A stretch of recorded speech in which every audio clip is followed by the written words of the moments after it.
back with another video. You guys haven't seen this setting in forever, but we back. So therefore, let's get into it. You guys want to know how I began meditating. I'm big on meditating. That's a part of my spirituality. It's something that I cherish near and dear to my heart. It helps me function just like any other thing to any other person's religion or whatever. It worked for me. I started when I was, I believe, 6 or 7 years old. And of course, as a child, ain't nobody thinking about sitting still. We want to go outside and play. We want to do it all. So therefore, for me, that's what I kind of did. It was just me and my sister. I only have one sibling, and we would just go and play every summer, every weekend, until finally my mom was like, okay, enough of this. You guys can't be going to separate places, because I would go to my dad's place and she would go to our grandpa's place. So it was kind of like a division for the summer for us. I would go there and she would go there. So yeah, we really wasn't bonding as sisters as we were growing, and my mom noticed that. And then also with how times are, you know, she want to make sure we're looking out for one another. Of course, as a kid, you don't understand that. You're just like, no. And then me with my dad, I was just like, that's the time where I get to be the only child. That's the only time that I get away from this annoying little girl. No! So we just would argue all the time and be like, man, I don't want to go over grandpa's house. I don't want to go over your daddy's house. Like, we could never come to an agreement because we still wanted our way. So my mom was just like, whatever, bam. It will go happy. It will go happy. Each summer and weekend, y'all go to your aunt's house, and that's on that. We was like, okay, all right. That's when we got introduced to mysticism. And if you don't know what that is, look it up. And through that grew inside of us. We went to a church, which was not your normal church. And remind you, if we're 6 and 7, well, if I'm 6 or 7 years old, we were back in the 90s or ending 90s, early 2000s. So people my age was not talking about what I was learning in our church, as you would like to call it. And we would always go there on the weekends and even sometimes during the week for events, but it was different. It was about learning the universe. Ancient time history, as far as Black people, getting in tune with your ancestors, getting in tune with your angels, understanding numerology, how words are powerful, how, you know, some things that you say are actually spells, but, you know, stuff like that. And as a kid, I want to say I was shocked because we was still going to the other churches when we had time, you know, like I think it was Southern Baptist on my dad's side, but on my mom's side, that's what it was. So, you know, we knew all about that. But this particular man, you know, he was very powerful. We call him, you know, a witch doctor. Look that up as well, because, you know, people back then thought it was something other than it is now. He was big on plants, herbs, and healing the mind, body, and soul through, you know, a lot of ancient teachings that he saw in us and would be able to help guide us with our gifts and et cetera, et cetera, et cetera, et cetera. So the whole church, you know, is amongst that, which it was called MCUS, which is Mystic Church of Universal Science. And basically what it states, you know, we learned about universal science as our source of, for some people maybe religion, but for us spirituality. And he would always say it's African spirituality, get back to your roots, all that good stuff. Now as a kid, that's a lot of information, and you know, you train your child up to what you wanted to be, so of course it's gonna stick sooner or later, or it's gonna be a memory that come back.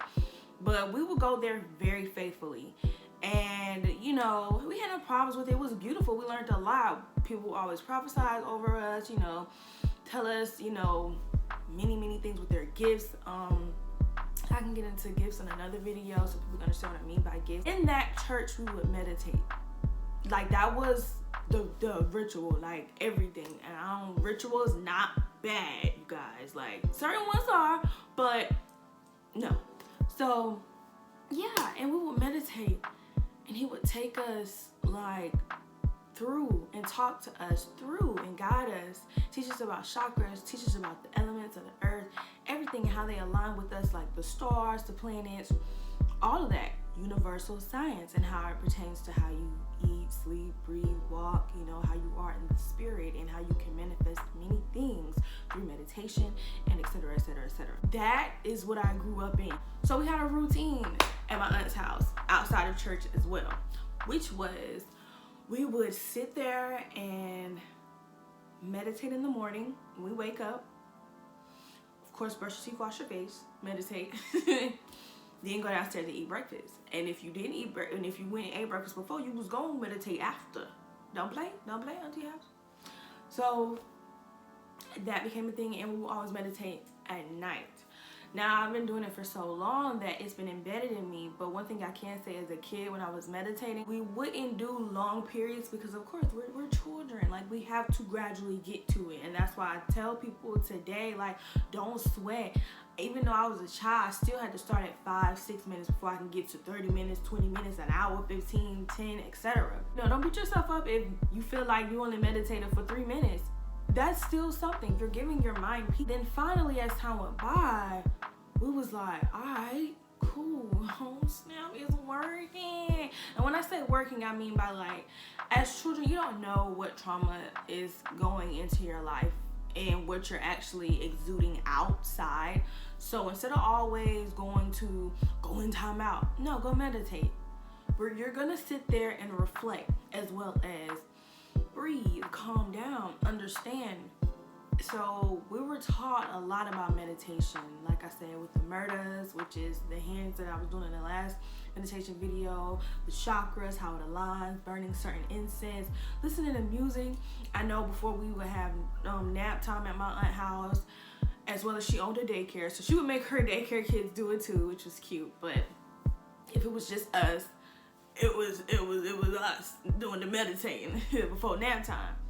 And she would always like either have us meditating in silence, meditating, you know, outside in the sun, which was the major thing in the summertime because we wake up at like 6 o'clock in the morning, you know, and then the sun would just hit us in our third eye, and it would just feel amazing. We would feel so refreshed, energized, and I don't know, we just always felt brand new, like the earth really fed us something, the spirit really fed us something, us looking inside of ourselves fed us. Like, it was no joke. Like, I've been feeling that feeling ever since I've been meditating. It hasn't left me yet. It makes me feel very good about myself. I can think clearer.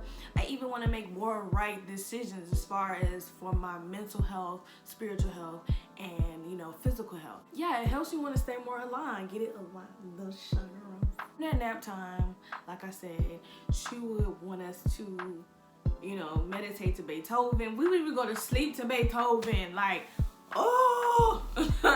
At first we was like, what is this? But, you know, she was instilling a lot in us, and I am very thankful for today because I know that's how I'm going to do my children. Meditate to a lot of things. We even meditate to African beats, just everything. And the more you do it, the more you become in tune with yourself. Ever since then, it's been amazing. Literally amazing. And every day I encourage my friends to meditate. I always spoke meditation even before it was like what it is today, and people are really talking about it. I mean, I'm not saying people didn't talk about it before, but it wasn't, we didn't have social media like that back then, and everybody was just like, what is that? Oh, another thing. And we would do mantras. We would meditate. I have a few that I'm also going to start saying. The more and more I upload more meditation videos, but for now I just wanted to keep it simple. But we learned how to say affirmations to ourselves. We learned how to actually speak to ourselves. We knew that in meditation it wasn't going to always be easy. Sometimes it's going to be a little difficult to focus. That's okay. Sometimes it's difficult for me to stay focused sometimes too. But you know how to reel yourself back in, but let those thoughts go out on their own. And I was always taught that praying is you talking to God or the universe. And meditating is the universe speaking to you and God speaking to you. It's good therapy. It's good personal therapy to take time out for yourself. These are different times, and people are realizing that I said I'm meditating, it's true. So, yeah, this is just a quick little video to give you guys my reasons why I